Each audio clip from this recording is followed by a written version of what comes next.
ദൈവത്തിരുനാമത്തിന് സ്തോത്രം ചെയ്യുകയും സ്തുതിക്കുകയും ചെയ്യുന്നു. കർത്താവിനാൽ അനുഗ്രഹീതരായ ദൈവമക്കളോട് കർത്താവിൻ്റെ വചനത്തിൽ നിന്ന് വീണ്ടും ഒരു സ്വർഗീയ ദൂത് പങ്കുവയ്ക്കാൻ ദൈവകൃപയിൽ ശരണപ്പെടുന്നു.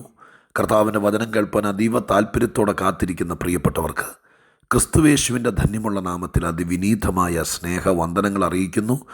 സർവശക്തൻ്റെ നിഴലും കീഴിൽ കർത്താവിൻ്റെ കരുണയുടെ ആ വലിയ സംരക്ഷണയിൽ ദൈവസന്നിധിയിലായിരിക്കാൻ കർത്താവ് നമുക്ക് ഓരോ ദിവസവും തരുന്നുണ്ട്. വിശേഷിയാൽ ഇത് ജൂലൈ മാസത്തിൻ്റെ ആദ്യ ദിവസമാണ്. ഈ ഒരു മാസം മുഴുവൻ വളരെ അനുഗ്രഹപ്രദമായിരിക്കാൻ കർത്താവ് ഇടയാക്കട്ടെ എന്ന് രാവിലെ തന്നെ ദൈവസന്നിധിയിൽ എല്ലാവരെയും ഓർത്ത് പ്രാർത്ഥിപ്പാൻ കൃപ തന്നു. പ്രത്യേകിച്ച് ജൂലൈ മാസം നമ്മൾ 21 ദിവസങ്ങൾ ഉപവാസ പ്രാർത്ഥനയ്ക്ക് ക്രമീകരിക്കുകയാണ്. അനുദിന സന്ദേശം കേൾക്കുന്നതിൽ ഒത്തിരി പേർ ഈ ഒരു സന്ദേശത്തിൽ മാത്രം ഞാനുമായിട്ടുള്ള ദൈവിക ബന്ധം നിലനിർത്താതെ പ്രാർത്ഥനയിലും ഉപവാസത്തിലും ഒക്കെ ഇവിടുത്തെ ചർച്ചിനോടും അടിയങ്ങളോടും ചേർന്ന് സഹകരിക്കുന്ന ഒരുപാട് പേര് ഈ ഗ്രൂപ്പിനകത്തുണ്ട്. പ്രത്യേകാൽ പ്രാർത്ഥിക്കാൻ തീരുമാനിച്ചവർ, ഉപവസിക്കാൻ തീരുമാനിച്ചവരൊക്കെ ഉണ്ട്. ഈ മാസത്തിൽ 8 തീയതി മുതൽ 28 തീയതി വരെ വെണ്ണിക്കുളത്ത് ഗോസ്പൽ സെൻറ്റർ ചർച്ചിൽ നടക്കുന്ന ഉപവാസ പ്രാർത്ഥനയിൽ പങ്കെടുക്കാൻ കൂടെ ഞാൻ നിങ്ങളെ നിർബന്ധിക്കുന്നു. ഓൺലൈനിൽ വാച്ച് ചെയ്യാൻ പറ്റുന്നവർ അങ്ങനെ വാച്ച് ചെയ്യുക. ഇവിടെ വരാൻ പറ്റുമെങ്കിൽ ഒരു ദിവസമെങ്കിലും പങ്കെടുക്കാൻ പറ്റുമെങ്കിൽ നിങ്ങൾ ദയവായി അതിന് മുതിരണമെന്ന് വിനീതമായി അഭ്യർത്ഥിച്ചുകൊണ്ട് സർവകൃപാലുവായ ദൈവത്തിന് ഈ കാലഘട്ടത്തിൽ ദൈവികമായിരിക്കുന്ന ഒരു ഉണർവിന് വേണ്ടി ആളുകളെ ദൈവകൃപയിലേക്ക് അടുപ്പിക്കുവാൻ, നിരാശരെ പ്രത്യാശയുള്ളവരാക്കി മാറ്റാൻ, തളർന്നിരിക്കുന്നവരെ താങ്ങുവാൻ, സ്വർഗീയ പ്രതീക്ഷ ആളുകളുടെ മനസ്സിൽ കൊടുക്കുവാൻ ദൈവമായ കർത്താവ് അടിയങ്ങളെ ഉപയോഗിക്കുന്നതോർത്ത് ദൈവത്തിന് 1000 നന്ദിയും സ്തോത്രവും സ്തുതിയും പുകഴ്ചയും കരയറ്റിക്കൊണ്ട് നിങ്ങൾക്കെല്ലാവർക്കും അഭിവാദനങ്ങൾ അറിയിച്ചുകൊണ്ട് ഇന്നത്തെ ചിന്ത ഈ ഒരു മാസത്തേക്ക് മുഴുവൻ നമുക്ക് ഉതകട്ടെ. അതിനായി ദൈവസന്നിധിയിൽ യോഹന്നാൻ്റെ സുവിശേഷം 5-ാം അധ്യായത്തിൽ നിന്ന് ഒരു വാക്യം ഞാൻ വായിക്കാൻ വേണ്ടി കർത്താവിൻ്റെ കൃപയിൽ ശരണപ്പെടുകയാണ്. യോഹന്നാൻ്റെ സുവിശേഷം 5-ാം അധ്യായത്തിൻ്റെ 17-ാമത്തെ വാക്യം ഞാൻ നിങ്ങളെ വായിച്ചു കേൾപ്പിക്കാം. യോഹന്നാൻ 5:17. യേശു അവരോട്, എൻ്റെ പിതാവ് ഇന്ന് വരെയും പ്രവർത്തിക്കുന്നു, ഞാനും പ്രവർത്തിക്കുന്നു എന്ന് ഉത്തരം പറഞ്ഞു. യേശു പറയാണ്, എൻ്റെ പിതാവ് ഇന്ന് വരെയും പ്രവർത്തിക്കുന്നു, ഞാനും പ്രവർത്തിക്കുന്നു. സംഭവം മറ്റൊന്നുമല്ല, 38 വർഷക്കാലം കുളക്കരയിൽ കിടന്നൊരു മനുഷ്യനെ എൻ്റെ കർത്താവ് ആ കുളക്കരയിൽ ചെന്ന് അവൻ്റെ കിടപ്പ് കണ്ട്, അവൻ കുറേ നാളായി ഇങ്ങനെ കിടക്കുന്നു എന്നറിഞ്ഞ് മനസ്സലിവ് തോന്നി അവനോട് ചില കാര്യങ്ങൾ ചോദിച്ച് അവനെ സൗഖ്യമാക്കി കിടക്കയെടുത്ത് അവനോട് പൊക്കോളാൻ പറഞ്ഞു. അന്നൊരു ശബത്ത് ദിവസമായിരുന്നു. ആ ശബത്തിൽ കർത്താവ് അവനോട് കിടക്കെടുത്ത് നടക്കാൻ പറഞ്ഞു. സൗഖ്യം കിട്ടിയ ഈ മനുഷ്യൻ, അവൻ യഹൂദനായിരിക്കാം, അതുകൊണ്ടാണല്ലോ യഹൂദന്മാർ അവനെ ചോദ്യം ചെയ്തത്. ഒരു ജാതീയനാണെങ്കിൽ അവനോട് ചോദിക്കാൻ സാധ്യതയില്ല. അപ്പം യഹൂദനാണ്. യഹൂദനോട് ഈ കിടക്കെടുത്തുകൊണ്ട് നടക്കാൻ കർത്താവായ യേശുക്രിസ്തു പറഞ്ഞ മാത്രയിൽ പിന്നെ വേറൊന്നും നോക്കിയില്ല. പരമ്പരാഗതമായിട്ട് അവൻ ശീലിച്ചു വന്ന ശബത്തും യഹൂദൻ്റെ മതചടങ്ങുകളൊന്നും ഓർത്തില്ല. യേശുവിനെ കിട്ടിയാൽ, യേശു തൊട്ടാൽ, യേശുവിൽ നിന്നൊരു വിടുതൽ കിട്ടിയാൽ, യേശു നിനക്ക് വേണ്ടി പ്രവർത്തിച്ചാൽ അങ്ങനെ ഒരു ഗുണമുണ്ട്. പിന്നെ പാരമ്പര്യമൊന്നുമല്ല വിഷയം, പിന്നെ യേശുവാണ് വിഷയം. അങ്ങനെ ഉള്ളവർക്കായി സ്തോത്രം ചെയ്യുന്നു. ഇവനൊരു യഹൂദനാണ്, ഇവൻ ഈ കുളക്കരയിൽ കിടക്കുന്നവനാണ്. പക്ഷേ ശബത്ത് ദിവസമാണെന്ന് അവൻ അറിയാം. കാരണം ഈ കുളം ദൈവാലയ പരിസരത്താണ്. അന്ന് മറ്റു തര കാര്യങ്ങളൊന്നുമില്ല. ശബത്ത് ദിവസം പ്രത്യേകം അറിയാം, ദൈവാലയത്തിൽ അവിടെ പ്രത്യേകമായിരിക്കുന്ന കാര്യങ്ങൾ നടക്കുന്നു. അതുകൊണ്ട് ഇന്ന് ശബത്താണെന്ന് ഇനി കലണ്ടറില്ലെങ്കിലും ക്ലോക്കില്ലെങ്കിലും ദിവസങ്ങൾ അറിയില്ലെങ്കിലും ശബത്ത് ദിവസത്തെ ആ ദേവാലയ പരിസരത്ത് നിൽക്കുന്നവർക്കും കിടക്കുന്നവർക്കൊക്കെ അറിയാം. ശബത്താണെന്നറിഞ്ഞു. ശബത്തിൽ കിടക്കെടുത്തുകൊണ്ട് നടക്കാൻ പാടില്ല, പ്രവൃത്തികളൊന്നും ചെയ്യാൻ പാടില്ല എന്ന് കുഞ്ഞുനാൾ മുതൽ പഠിച്ചവനാണ്. പക്ഷേ യേശുക്രിസ്തു സൗഖ്യമാക്കിയപ്പോൾ, കർത്താവ് മുന്നിൽ വന്നപ്പോൾ, കർത്താവ് സംസാരിച്ചപ്പോൾ, കർത്താവ് തൊട്ടപ്പോൾ, കർത്താവ് അധികാരത്തോടെ വിടുതൽ കൊടുത്തപ്പോൾ ഇവൻ പിന്നെ പാരമ്പര്യമൊന്നും നോക്കിയില്ല. ഇന്ന് ശബത്താന്ന് പോലും വിചാരിച്ചില്ല, ചാടി കിടക്കെടുത്തു. അങ്ങനെയുള്ളവർക്കായി സ്തോത്രം. കർത്താവ് തൊട്ടാൽ പിന്നെ പരമ്പരാഗത പശ്ചാത്തലങ്ങളൊന്നുമല്ല, പിന്നെ പുതിയൊരു തുടക്കമാണ്. ഇവൻ തത്വത്തിൽ യഹൂദൻ്റെ മുമ്പിൽ ശബത്ത് ലംഘിച്ചു. കിടക്കെടുത്തുകൊണ്ട് പള്ളിപ്പരസ്യത്തോടെ നടക്കുന്ന കണ്ടപ്പോൾ പരീക്ഷ പ്രമാണികൾ, ദൈവാലയത്തിൻ്റെ ചുമതലക്കാർ വന്നിട്ട് ചോദിച്ചോടോ, ഇന്ന് ശബത്താന്നറിയില്ലേ? ഈ മനുഷ്യൻ 38 കൊല്ലം മാറ്റി താഴെ കിടന്നവനാണെന്ന് പോലും ചിന്തിക്കാതെ 38 കൊല്ലം തളർന്നു കിടന്നവനെ ഇന്ന് കിടക്കെടുക്കാൻ പാകത്തിന് ത്രാണിയുള്ളവനാക്കി മാറ്റിയപ്പോൾ അവനെ ഒന്ന് ചിരിച്ചോണ്ട്, എൻ്റെ പൊന്നുമോനെ ഇത്രയും ഒരു അത്ഭുതം നടക്കുമെന്ന് വിചാരിച്ചില്ല, ദൈവം എത്ര വലിയവനാന്ന് പറയേണ്ടതിന് പകരം അപ്പം ഈ മാമൂലി കയറി പിടിക്കുക. എന്നിട്ട് ഇതിനകത്ത് പിടിച്ചിട്ട് ചോദിക്കുക, ഇന്ന് ശബത്താന്നറിയില്ലേ? കിടക്കെടുക്കാൻ പാടില്ല. ഉടനെ അവൻ പറഞ്ഞ മറുപടി, പാവം പാവം. അവിടെ എഴുതിയിരിക്കുന്നത് ഇങ്ങനെയാണ്: യജമാനനെ, എന്നെ സൗഖ്യമാക്കിയവൻ എന്നോട് കിടക്കെടുക്കാൻ പറഞ്ഞു, ഞാനത് ചെയ്തു. ഞാൻ എൻ്റെ ആയുസ്സിലെ 38 കൊല്ലം ആണ്ടിൽ 52 പ്രാവശ്യം വീതം ശബത്ത് ആചരിച്ചവനല്ലേ? ഈ കൊളക്കരയിൽ കിടന്ന്, ഈ പള്ളിപ്പരിസരത്ത് കിടന്ന് ഞാൻ ശബത്ത് ആചരിച്ചവനല്ലേ? 38 കൊല്ലത്തെ ആണ്ടിലെ 52 ആഴ്ച വീതമുള്ള ശബത്തുകൾ ആചരിച്ചിട്ടും എനിക്കൊരു മാറ്റം വരാതിരുന്നപ്പോൾ സൃഷ്ടാവും രക്ഷിതാവുമായ ദൈവം എൻ്റെ അടുക്ക് വന്നിട്ട് കിടക്കെടുത്തോളം പറഞ്ഞാൽ പിന്നെയും ഞാൻ ആ മറ്റേ പാരമ്പര്യത്തിൽ പിടിച്ചു നിൽക്കണോ? അതെയോ എന്നെ സൗഖ്യമാക്കിയവൻ പറഞ്ഞതനുസരിക്കണോ? നിങ്ങൾ ചിന്തിക്കുന്നതോ ഞാൻ പറയുന്നത്? പിന്നെ കർത്താവാ വലിയത്. ഇതൊന്നും ഗ്രഹിക്കാതെ പിന്നെയും അയ്യോ മറ്റെന്തിനകത്തൊക്കെയോ അങ്ങ് അള്ളിപ്പിടിച്ച് കിടക്കുന്നവരുണ്ടെങ്കിൽ എൻ്റെ പൊന്ന് സഹോദരങ്ങളെ, ഈ ഭാഗം, ഈ മനുഷ്യനെ ഒന്ന് ശ്രദ്ധിക്കണേ. പറഞ്ഞ് എനിക്കറിയില്ല, എനിക്ക് സൗഖ്യം തന്നവൻ എന്നോട് പറഞ്ഞു കിടക്കെടുക്കുക. അവൻ ആരാന്ന് എനിക്കറിയില്ല. അവസാനം ദേവാലയത്തിൽ വെച്ച് അടുത്ത ദിവസം ആലയത്തിനകത്ത് വെച്ച് ഇവനെ കണ്ടു.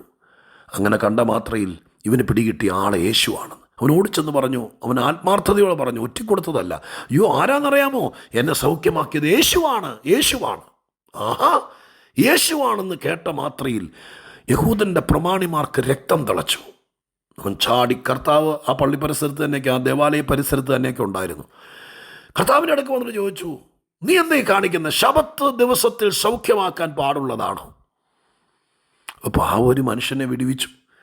അങ്ങനെ ചെയ്തു. ആ സൗഖ്യമാക്കാൻ, ശബത്ത് ദിവസത്തിൽ സൗഖ്യമാക്കാൻ പാടുള്ളതാണോ എന്ന് ചോദിച്ചപ്പോൾ അതിന് യേശു പറഞ്ഞ മറുപടിയാണ്, ചെറിയൊരു മറുപടി. എന്നാൽ അതിനകത്ത് മുനവെച്ച കാര്യങ്ങളുണ്ട്.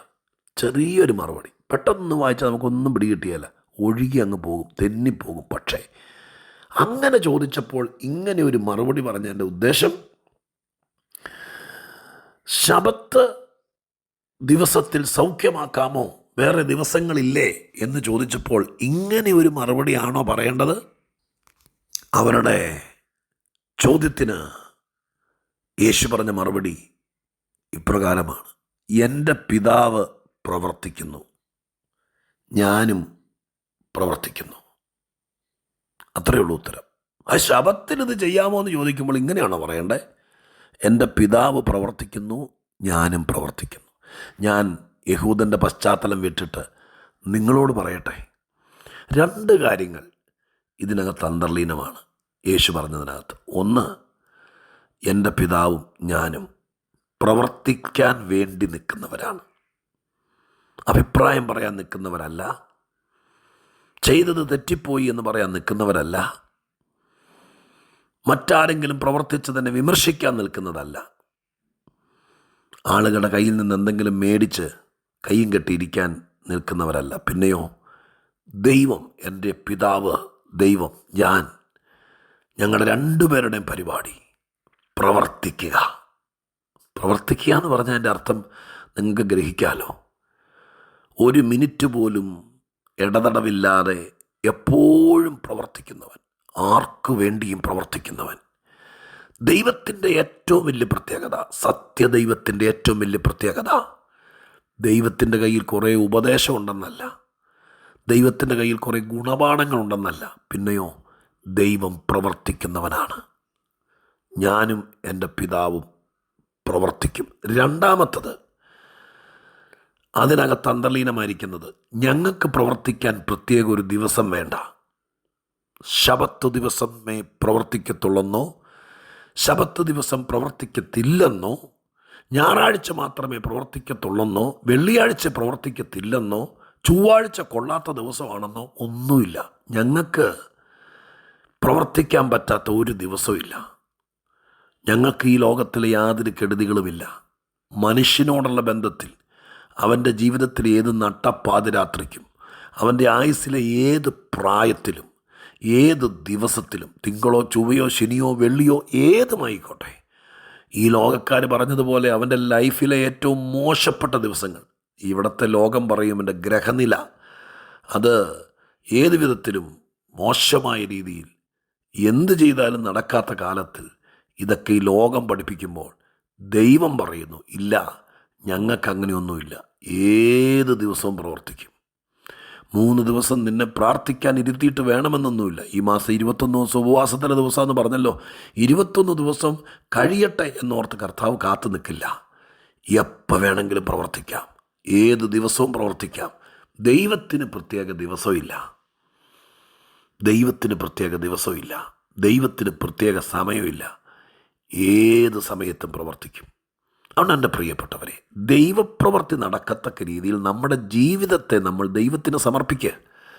നിങ്ങൾ ദൈവത്തോട് പ്രാർത്ഥിക്കുക, കർത്താവേ, എൻ്റെ ജീവിതത്തിലൊരു ദൈവപ്രവൃത്തി നടക്കണം. ഈ 17-ാം വാക്യം തന്നെ വെച്ച് പ്രാർത്ഥിക്കുക. ജൂലൈ മാസത്തിൽ യേശു പറഞ്ഞ വാക്കിനെ മുറുകെ പിടിക്കുക. കർത്താവ് പറഞ്ഞില്ലേ പരീശന്മാരോട്, എൻ്റെ പിതാവും പ്രവർത്തിക്കും, ഞാനും പ്രവർത്തിക്കുമെന്ന്. അവിടെ നിന്ന് പ്രവർത്തിക്കുന്ന ദൈവമാണ്. ഞാൻ അങ്ങേ സ്നേഹിക്കുന്നു, സേവിക്കുന്നു. എൻ്റെ കുടുംബത്തിന് വേണ്ടി, എൻ്റെ കുഞ്ഞിന് വേണ്ടി, എൻ്റെ കുടുംബജീവിതത്തിന് വേണ്ടി അവിടെ നിന്ന് ഒരഭിപ്രായം പറയണമെന്നല്ല, ഒരാലോചന തരണമെന്നുമല്ല, ഒരു ദൂത് കേൾപ്പിക്കണമെന്നുമല്ല, എനിക്ക് വേണ്ടി ഒന്ന് പ്രവർത്തിക്കണം. ജൂലൈ മാസം ദൈവം നമുക്ക് വേണ്ടി പ്രവർത്തിക്കുന്ന മാസമാകട്ടെ. യേശു പറഞ്ഞത് തന്നെ സംഭവിക്കട്ടെ. അതേത് ദിവസവുമാകട്ടെ, ഏത് സമയവുമാകട്ടെ, അങ്ങനെ സംഭവിക്കട്ടെ. അതിനായി നമുക്ക് ദൈവത്തിൻ്റെ കൃപാസനത്തിലേക്ക് കുറച്ചുകൂടെ ചേർന്ന് ചെല്ലാം, പാപങ്ങൾ ഉപേക്ഷിക്കാം, പ്രാർത്ഥനയിൽ തുടരാം.